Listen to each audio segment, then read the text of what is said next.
Bien, hoy la palabra nos está mostrando cómo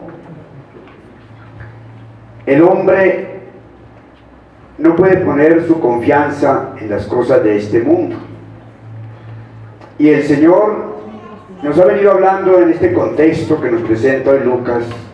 El contexto que ha venido dándole instrucción a sus discípulos. O sea, ha venido hablando en contexto de discipulado. Y lo que la palabra nos quiere proponer hoy es que si yo quiero ser discípulo de Dios,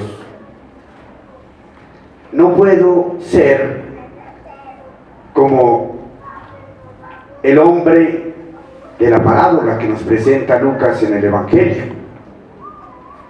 El hombre que se presentó porque tenía una gran cosecha y estaba pues satisfecho por ello. Me imagino que era una persona pudiente porque tenía su finca y que tenía graneros. Entonces dice: no tengo donde almacenar todo, pues voy a tumbar los graneros viejos y voy a construir unos más grandes para que me quepa la cosecha. Guardaré mi cosecha y todo lo que demás, y después me echaré a darme la buena vida, a comer, a beber, a dormir, a pasear. Sí, ya se cree un producto terminado. Y eso es lo peor que le puede suceder a un ser humano, mis hermanos. Creerse producto terminado. Porque el hombre está llamado a estar siempre en trascendencia, en crecimiento. Y cuando yo me creo producto terminado, pues apaguemos y vámonos. Entonces, el Señor está poniendo, o la palabra que nos propone hoy la liturgia nos está poniendo, como si yo quiero ser discípulo de Dios, pues no puedo ser como esta persona. Porque esta persona se está presentando como ese hombre viejo, que pone su confianza solo en lo material, en los bienes, en las cosas, en las seguridades de este mundo. Y está dejando de lado las seguridades que nos propone Dios. Este hombre viejo está confiando en sus propias fuerzas. Yo. Todo es mi cosecha, mis graneros, mis seguridades, mi vida. Entonces ahí el Señor es donde lo está llamando y le está diciendo: necio. ¿Por qué? Porque hoy mismo vas a perder su vida. Y eso que has acumulado, ¿para quién será? Entonces, muchas veces nos gastamos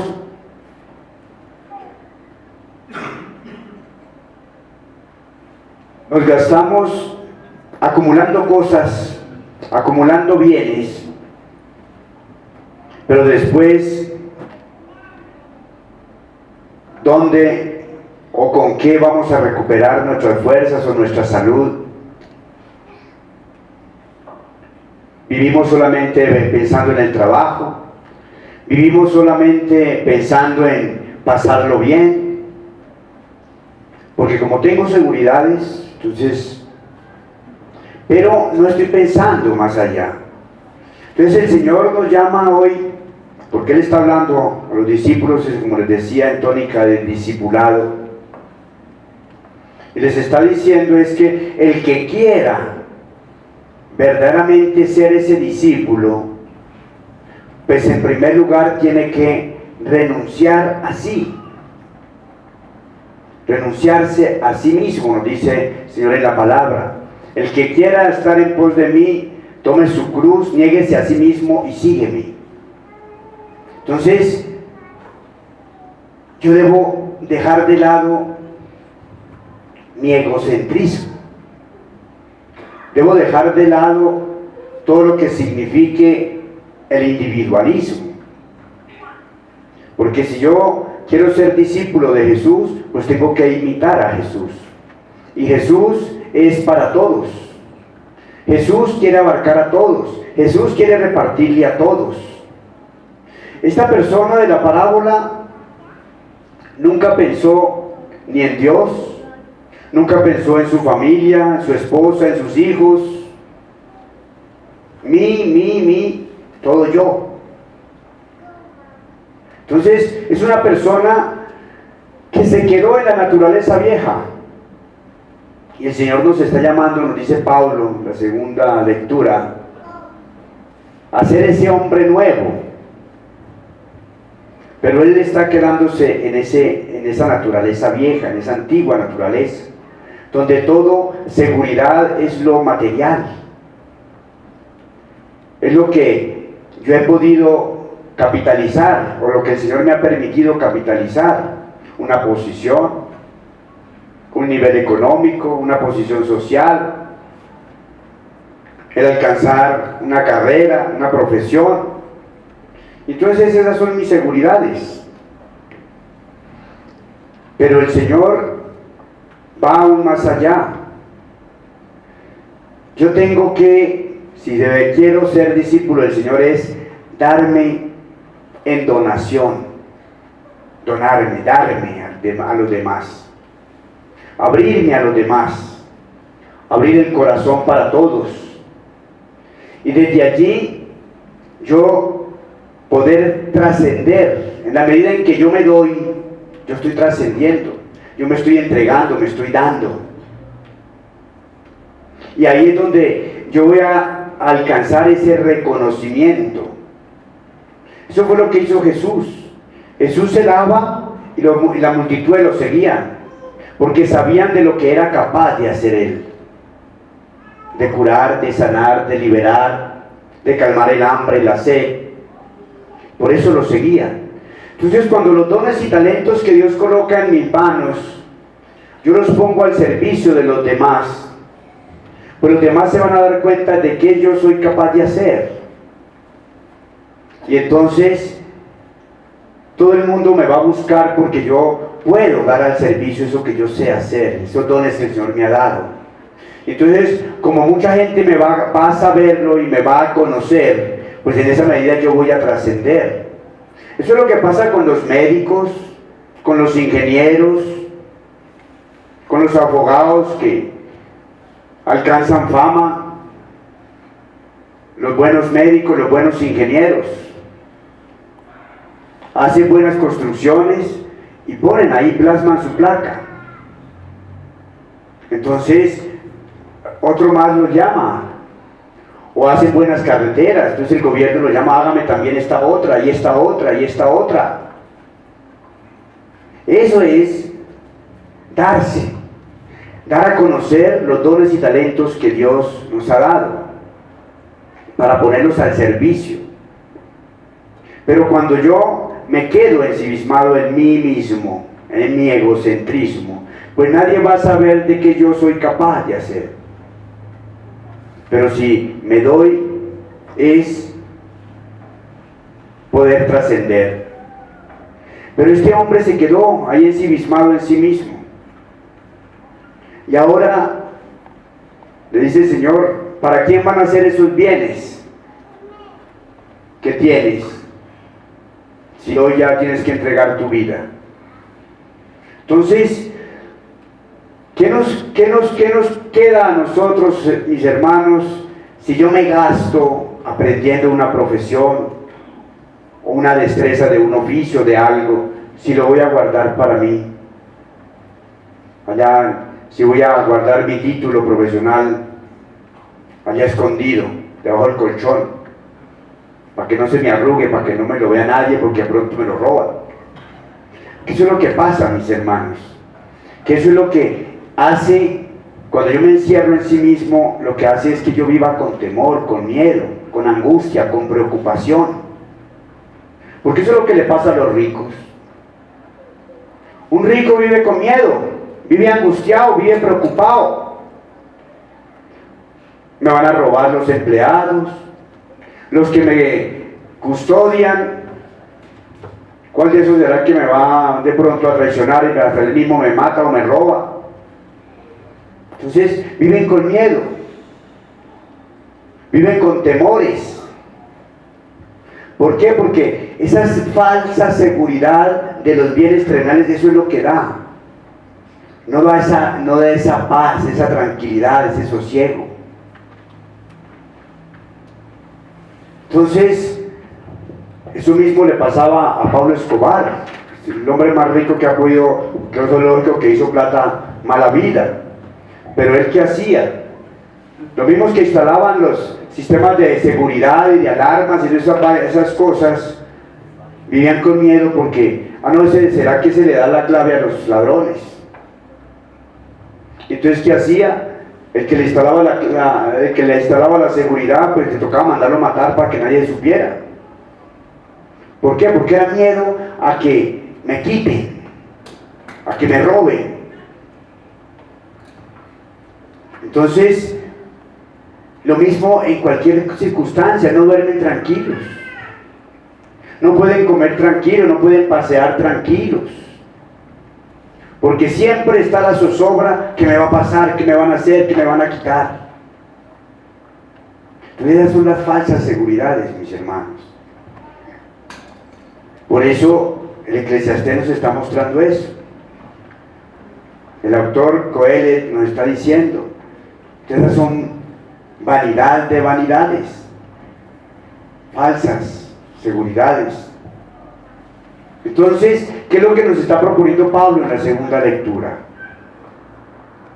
Esa seguridad con la que tenemos nosotros que estar es la que nos debe llenar a nosotros. Dice, no sigan engañándose unos a otros. Despójense del hombre viejo con sus obras y revístanse del hombre nuevo en busca de un conocimiento más profundo, que se va renovando a imagen del Creador. En este orden nuevo no hay distinción entre judíos, griegos, circuncisos, incircuncisos, bárbaros, incivilizados, esclavos, libres, porque Cristo es la síntesis de todo en todos. Entonces, si yo con libertad, que es la tercera palabrita que el Señor exige al que sigue a Cristo, tener esa libertad, porque el Señor no nos obliga a nada, ni obliga a nadie, es en libertad, a despojarnos de todo ello y dejarnos llenar de Él, para que eso sea lo que resplandezca en nosotros, para que sea esa luz la que llevemos nosotros. Entonces, ahí yo sí voy a poder estar con gozo y alegría haciendo lo que debo hacer, entregando, sirviendo desde la profesión que el Señor me regaló, esa perfección de los dones y talentos que el Señor ha permitido en mi vida. Yo lo sirvo con gozo, con alegría, y desde luego con gozo y alegría lo voy a hacer bien. Entonces, ¿cuál va a ser la recompensa? Pues los bienes. Entonces tenemos que dejar de lado, mis hermanos, esa naturaleza vieja, ese pensamiento del hombre viejo, que todo hombre que está aferrado a ello vive. Entonces voy a poder yo hacer proyectos de vida en libertad, y voy a hacer proyectos de vida perfeccionando esos dones y talentos sin miedo y sin temor, porque es que también está pasando eso, mis hermanos, que los novios también viven con miedo, con temores a asumir compromisos. No, yo me caso primero por lo civil, por eso vayámonos a vivir primero así, a ver si no funciona. ¿Por qué? Porque tienen miedo de asumir un compromiso verdadero y de decir, esta es la persona que yo he elegido. Porque es que la renuncia es sinónimo de vocación. Si Dios me ha dado la vocación de matrimonio, pues el Señor me ha puesto a mí en el camino diferentes opciones. Y dentro de esas opciones yo tengo que ir eligiendo. Pero si yo, desde entrada, de la segunda cita, ya entrego todo, sin conocer a la otra persona, pues he ahí el error. No he tenido la posibilidad de elegir. Ahí me mandaban estos días un mensaje que el que en la 10ª opción no ha podido elegir esa persona, se le asignará una mascota. Por eso, por la opción de que tenemos opciones de elegir. Pero es que el noviazgo, mis hermanos, no es el que yo tenga derecho de que al otro día tenga que irme a la cama con el uno, con el otro, con la una, con la otra. Eso no es el noviazgo. El noviazgo es darse la oportunidad de poder intimar el uno con el otro, como nos dice el Señor en la palabra: intima conmigo para que me conozcas y yo poderte conocer. Desde luego que el Señor nos conoce, pero que el Señor debe conocer, como Él nos da su libertad, cuál es nuestra forma de pensar. Entonces, tienen miedo de asumir cuando llegan al despacho a decir que se quieren casar. Y bueno, ¿y cuál es el propósito de vida? ¿Qué familia quieren tener ustedes? Dicen: ay, padre, para como con torcijones de estómago. Si acaso pues hay 2. Eso uno, y si se pudiera medio. Entonces, son miedo a la maternidad, miedo a tener una familia. Hacen el amor hasta con miedo. Oiga, ¿se tomó la pasta? ¿Sí se alcanzó a tomar la pasta? ¿Por qué? Porque no están fundamentados en el amor de Dios y en la sabiduría de Dios, en la libertad de Dios.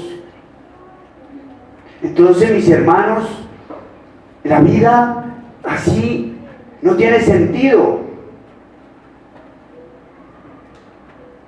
Porque si yo no puedo desprenderme de esa naturaleza vieja y trascender al hombre nuevo que Dios quiere que yo sea, pues es difícil. Y mi vida va a seguir de tumbo en tumbo. Y se van a seguir comunicando de generación en generación las familias. Porque todo eso es una cadena generacional, mis hermanos. Las separaciones, la ruptura de madres solteras, padres solteros, padres abandonados, divorcios. Eso es cadena generacional. O si no, miren hacia atrás en sus familias, cada uno. Y miren cómo se va dando. Entonces, si yo no hago conciencia de lo que Dios me propone, de lo que Dios me está diciendo: oiga, yo te amo, yo te quiero, yo quiero que hagas las cosas bien. Pero si no acatamos a Él, nuestra vida va a seguir así. Y nuestras generaciones seguirán así. Por eso, ahorita a mediodía, cuando venía de la misa de arriba, que estaba empezando la misa de mediodía aquí, que hemos querido que la compartan los niños de la primera comunión. Los papás en la puerta de la iglesia llevándose los niños. Y les digo yo: bueno, pero ¿por qué se los llevan? Si usted no quiere entrar a misa, deje que el niño sí quiere entrar a misa. Ya usted, con lo que le falta, tiene. Pero al menos deje que su hijo quiera ser diferente a ti, quiera caminar de la mano de Dios. Entonces, ¿o dónde está la coherencia de nosotros como cristianos, mis hermanos? Queremos darle un sacramento a un hijo porque está que como eso lo exige la iglesia, pero no estamos convencidos de eso. Miren, mis hermanos, que nosotros tenemos que ser coherentes en lo que queremos, en lo que pensamos, en lo que decimos. Porque si no, nuestra vida no tiene sentido. Seguimos dándole: no es que tengo que irme de paseo. con mi hijo y tengo que llevarme. Tengo que ir a encontrarme con un amigo, porque es más importante eso que la vida del hijo, o que mi vida, o mi relación con Dios. Entonces le damos más importancia a otras cosas. Y nuestra vida espiritual, pues cuando ya esté pensionado, cuando ya no tenga nada más que hacer, pues yo me vengo al templo a orar. Y así es complicado, mis hermanos, porque entonces cuando venimos ya después de viejos al templo nos damos cuenta, ay, el tiempo que yo he perdido.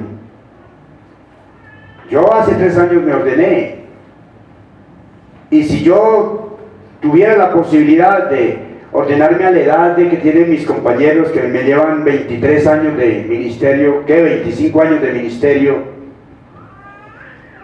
yo no lo dudaría. ¿Por qué? Porque es que tardé en abrir mi mente para que Dios hiciera la obra en mí. Lógico que para Dios nunca es tarde, y siempre vamos a tener momentos para poder darnos al servicio del Señor.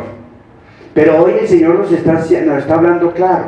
Primero tengo que renunciar, y para yo poder renunciar tengo que saber elegir, y para yo poder saber elegir tengo que tener claro el propósito que tiene Dios para mi vida.